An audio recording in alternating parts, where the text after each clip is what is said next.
This is a used oil furnace. And as a mechanic, I've accumulated a lot of used oil over the years. EL140H, waste oil heating system. We actually have floor heat in here, but this is a forced air furnace, and there's a reason why we have that. We just had some minus 30 Celsius weather, now we got a bad wind. This is the oil heater here, and if I'm not using it, I don't want this oil heater on all the time, drawing power. Got a big drum fan up there, you can see it spinning. And we got a thermometer on the chimney.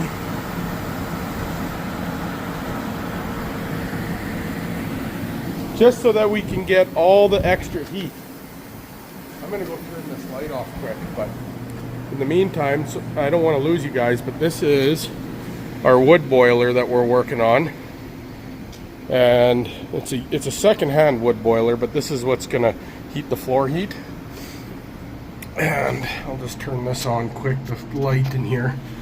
But you can see what happened is it's had some really wet wood being burnt in it, and all of these pipes were leaking. So now what we're gonna do, this is a water jacket on this side, the roof has a water jacket in there and here, so we're gonna plug all the pipes off. We'll weld them all shut.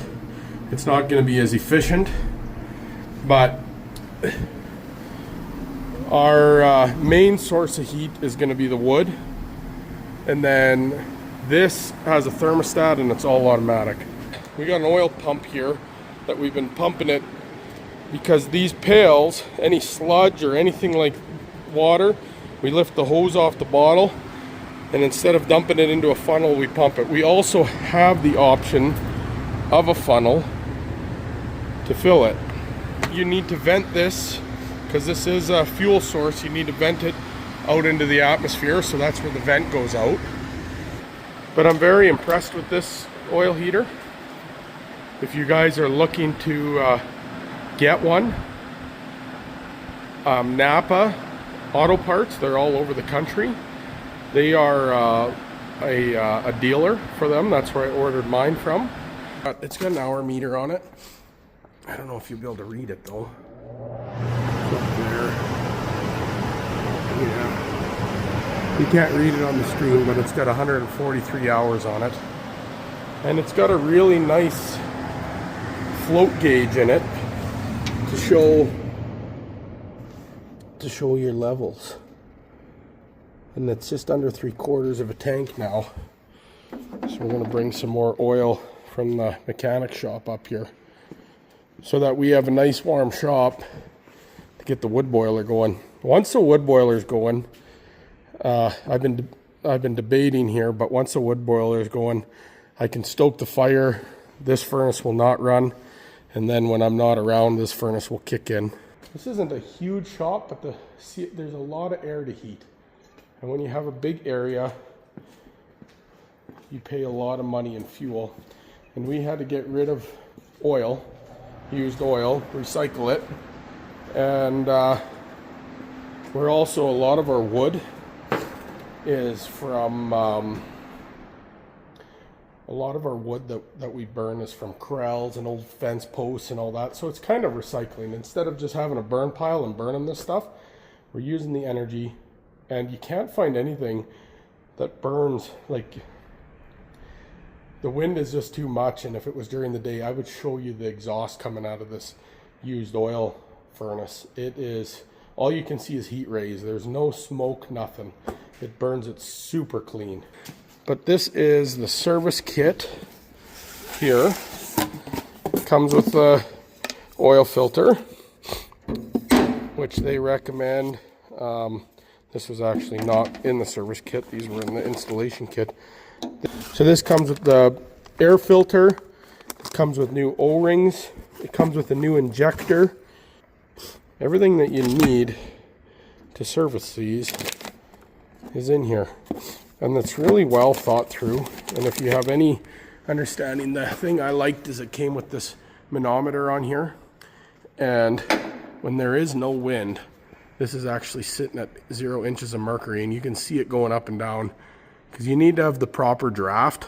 This way you can watch and you know that you're getting no bad gases into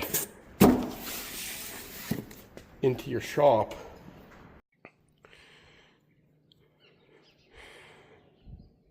So this is a bunch of used oil that I got here, and what I'm doing right now is I'm just checking it all. Thought I'd add this to the video. I built a big out of this old sprayer, I built a storage tank, and what I did here is I built a strainer in here so I can set pails in there, you see. And I built it out of steel. You can just set a pail there, let it run out, and it's got a big screen in it.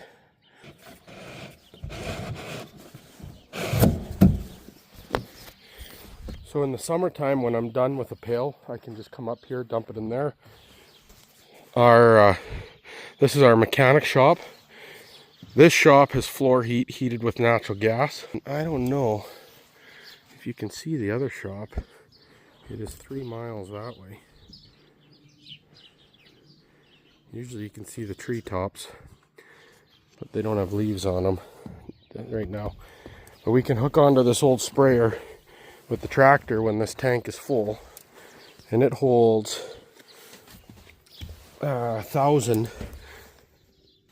So 1,000 gallons at a gallon an hour. It's 1,000 hours of heat.